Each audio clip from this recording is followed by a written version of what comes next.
रज रानी शरीर में चरणामृत पीते हो, ठसक है प्यारी जू के चरणारविंद की। ए कल्याण परम पदे। बहुत मस्ती से हम कह रहे मान लो हमारी बात, बस ये पकड़ लो, नहीं पकड़ में नहीं आएगी। अंतर की वृत्ति प्रभु में जुड़ जाए, अपनापन हो जाए, स्मृति अखंड जुड़ जाए, वो धाम से, नाम से, रूप से, लीला से अंतर की वृत्ति। हमारा सारा का सारा भाव सत्संग का अंतर की वृत्ति से रहता है। तुम पौशाला खोलो, औषधालय खोलो, बड़ी व्यवस्थाएं सब करो, ये सुकृत है, सुकृत पुण्य एक झटके में खत्म हो जाने वाला है। ना दान लेने वाले ब्राह्मण की गऊ आ गई, दान दे दिया, वापस नहीं दे पाए तो गिरगिट बन गए, एक झटके में खत्म होने। एक वैष्णव निंदा सारे तुम्हारे पुण्य खत्म कर देगी। लेकिन अंदर बोले राधा, इसको कोई नहीं खत्म कर सकता, ये अविनाशी हो गया। अंदर बोले कृष्ण, ये अविनाशी हो। एक कृष्ण नाम, एक राम नाम, एक राधा नाम, एक शिव नाम, एक भगवान नाम, ये तुम्हारे जीवन की धारा को परम प्रकाश में पहुंचा देगा। मान लीजिए प्रायः मन को नाम जब अच्छा नहीं लगता, और बाहरी व्यवहार चाहे जितना बड़ा धार्मिक करवा लो, सब में राजी हो जाएगा। और जब कोई परिचय देता है तो बाहरी परिचय देता है अपने को, बाहरी परिचय। मैं अमुक जगह का अमुक हूं, अपना 2-4 लोग होते हैं सर, ऐसा ऐसा ऐसा, ये तो इतने दिनों से, ये नहीं इतने दिनों, ये सब है बाहरी। अंतर में कहां हो आप? आपकी स्थिति अंतर की वृत्ति कहां है? साधना बाहरी अंतर की वृत्ति को प्रकाशित करती। अंतर की वृत्ति में अगर आप नहीं हो तो बाहरी इन सबसे बहुत बड़े बड़े धोखा खा जाते हैं। इस बात से दूब का रस पीने वाले, वलकल की लंगोटी लगाने वाले, 60-60 हजार वर्ष समाधिस्थ रहने वाले दुर्वासा जी को लगा रानियों के बीच में रहने वाला है चक्रवर्ती राजा अम्बरीश, भला हमारी समानता क्या कर सकता है। अम्बरीश जी का आंतरिक बहुत ऊंचाई पर इस चिंतन था। सावई मनः कृष्ण पदारविंदयो, ये बात बहुत बड़ी होती है। प्राय जहां लिखा पढ़ी होती है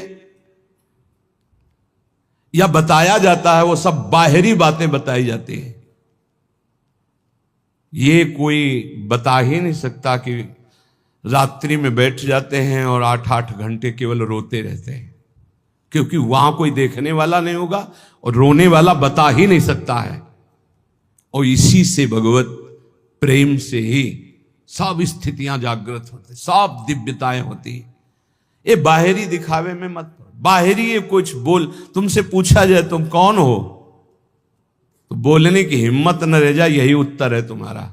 यहां तो पूछा ही नहीं जाता है, अपने आप सब बताते हैं, ये अमुक ईश्वर है, ये अमुक ईश्वर है।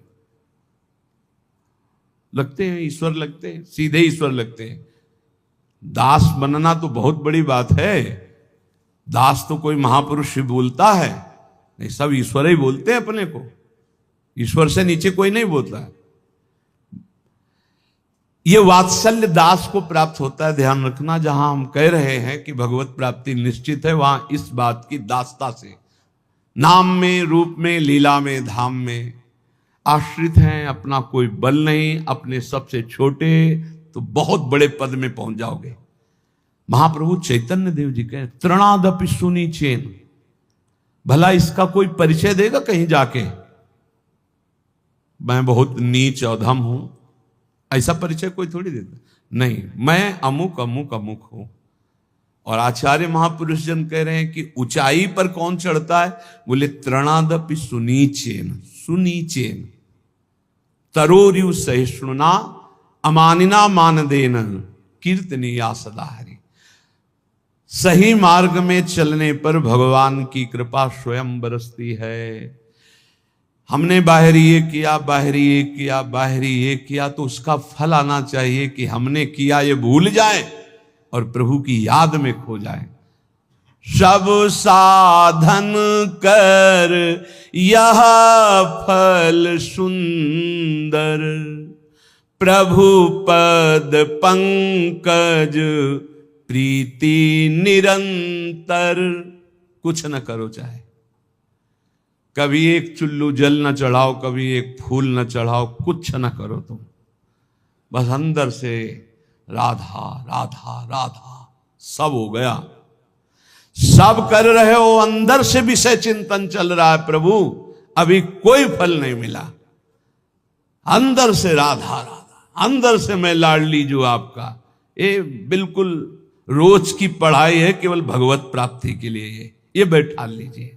श्रीपाद प्रबोधानंद जी महाराज कह रहे हैं कि अपि मम कोटि भवान्ते भवतु परम तादृशो देहा, वृंदावन मधिवसता मुच्छिष्टैक स्पृहा भवेद यत्र। वृंदावन मैं करोड़ जन्म तक भजन करूंगा और यही बात मांगूंगा कि मैं इसी रज में जन्मूं, इसी रज में मरूं और इनके रज में वास करने वालों की जूठन खा खा के जीऊं, बस ये। वृंदावन मदिवसता मुच्छिष्ट की स्पृहा, उच्छिष्ट की स्पृहा, बड़ा दम है ये भगवत प्रेमी ब्रजवासियों के टुकड़ों में, बड़ा दम है। इसका प्रभाव प्रिया प्रीतम से सीधे मिलाता है। ये ब्रजवासियों की टूक प्रिया प्रीतम का प्रेम प्रदान करते हैं, विश्वास कीजिएगा। इनकी वाणी जरूर थोड़ा सा टेढ़ी मेढ़ी है, इनका व्यवहार भी टेढ़ा मेढ़ा हो सकता है, और इनके ठाकुर भी टेढ़े हो सकते हैं, पर उनकी कृपा जो है बहुत है। ठाकुर भी इनके टेढ़े हैं। देखो ना ब्रजराज कुंवर को जहां मिले हैं तो कहीं ग्रीवा टेढ़ी, चरण कमर टेढ़ी, तो उनके ब्रजवासी भी टेढ़े हैं। इनकी वार्तें कुछ अलग होती है। अपने स्वरूप में आ जाएं तो सही। हम तो पहली बार जब, तो हमें लगा भगवान के धाम के वासी ऐसे कैसे हो सकते हैं। शास्त्र नाम की तरह गालियां निकलती, शास्त्र नाम की तरह, जैसे ओम क्लीम देवा काम देवा नहीं शुरू होता है, गोपाल शास्त्र नाम, ऐसे उनके शुरू। तो हमने जिंदगी में तो कभी ऐसे भाषण सुने नहीं थे। गंगा किनारे थे ब्रजवासी, परस्पर बात करें तो हमें लगा कि टहलना चाहिए यहां से, तो बहुत कड़ुआ बोलते हैं। नहीं, बाद में पता चला ध्रुवदास जी ने 42 लीला में लिखा हुआ है कि वेद की स्तुति से ठाकुर जितना नहीं रीझते, ब्रजवासियों की गाली से रीझ जाते। ए भाई, ठाकुर रीझ जाए तो हमें को रीझने में क्या परेशानी। ब्रजवासियों के टूक में बहुत बड़ी सामर्थ्य है प्रिया प्रीतम के प्रेम प्रदान करने की, बात पकड़ लेना। और गुरु कृपा से जब से ब्रजरज का सेवन हुआ तब से आज तक ब्रजवासियों के टूक मिलते रहते हैं। अब जा नहीं पाते तो कई घरों से भिक्षा आ जाती है, कई घरों से दो दो टुकड़े सबसे लेकर के। उदर पोषण आज भी ब्रजवासियों के टूक से ही होता है। श्रीपाद कह रहे हैं करोड़ जन्म तक साधना करूंगा और यही मांगूंगा कि मैं वृंदावन में ही जन्मूं, वृंदावन की रज का सेवन करूं, वृंदावन के वासियों की जूठन पाऊं। वृंदावन मधि बसता, वृंदावन के